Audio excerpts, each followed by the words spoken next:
ಬೆಂಗಳೂರಿನ ಕೆಲವು ಭಾಗಗಳಂತೂ ಈಗ ಜಲಾವೃತವಾಗಿ ಹೋಗಿದೆ. ಅದರಲ್ಲೂ ಕೂಡ ಹೊಸೂರು ಭಾಗದಲ್ಲಂತೂ ಹೆಚ್ಚಿನ ರೀತಿಯಾದಂತಹ ಮಳೆ ಇವತ್ತು ಸುರಿದಿದೆ. ಇದರ ಪರಿಣಾಮವಾಗಿ ಹೆದ್ದಾರಿಯಲ್ಲೂ ಕೂಡ ನೀರು ನಿಲ್ಲುವಂತ ಪರಿಸ್ಥಿತಿ ಬಂದು ತಲುಪಿದೆ. ಕಾರಣ ಏನಿದಕ್ಕೆ ನೋಡೋಣ. ಬೆಂಗಳೂರಿನ ವಿವಿಧೆಡೆ ಮಳೆ ಅಬ್ಬರ ಹೇಗಿದೆ ಅನ್ನೋದನ್ನ.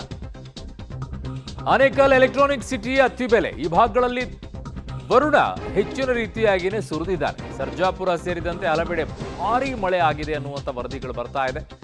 ಕೆರೆಯಂತಾಗಿದೆ ಈಗ ಬೆಂಗಳೂರು ಚೆನ್ನೈ ರಾಷ್ಟ್ರೀಯ ಹೆದ್ದಾರಿ.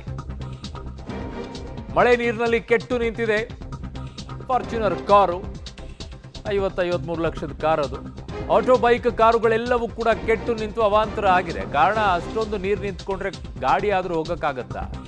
ಹೋದ್ರೆ ಒಂದೇ ಸ್ಪೀಡಲ್ಲಿ ಹೋಗಿ ಮುಗಿಸ್ಬಿಡ್ಬೇಕು ಕಂಟಿನ್ಯೂಸ್ ಆಗಿ. ಒಂಚೂರು ಸ್ಲೋ ಆದ್ರೂ ಕೂಡ ಮುಗೀತು ಕಾರಿನ ಕತೆ.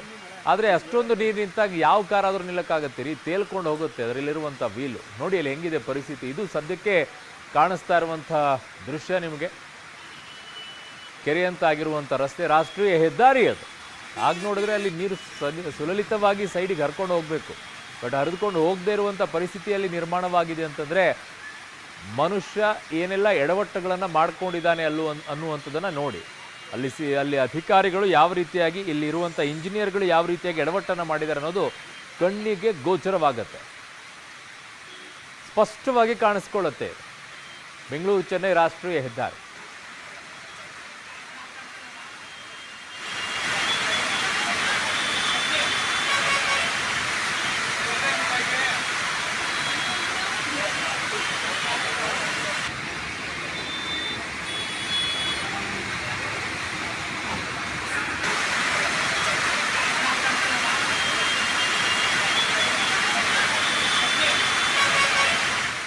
ನೋಡಿ, ಸಾಮಾನ್ಯವಾಗಿ ನಿಮಗೆ ನಗರ ಪ್ರದೇಶದ ಒಳಭಾಗಗಳಲ್ಲಿ ರೀತಿಯಾದರೆ ಮೋರಿಗಳೇನಾದರೂ ಬಂದಾಗಿದೆಯಪ್ಪ, ಹಾಗಾಗಿ ನೀರು ನಿಂತ್ಕೊಂಡಿದೆ ಅಂತ ಹೇಳ್ಬೋದು, ಅಥವಾ ಅಜಾಗೃತ ಕೆಲಸಗಳಿಂದಾಗಿ ಹಿಂಗಾಗಿದೆ ಅಂತ ಹೇಳ್ಬೋದಾಗಿತ್ತು.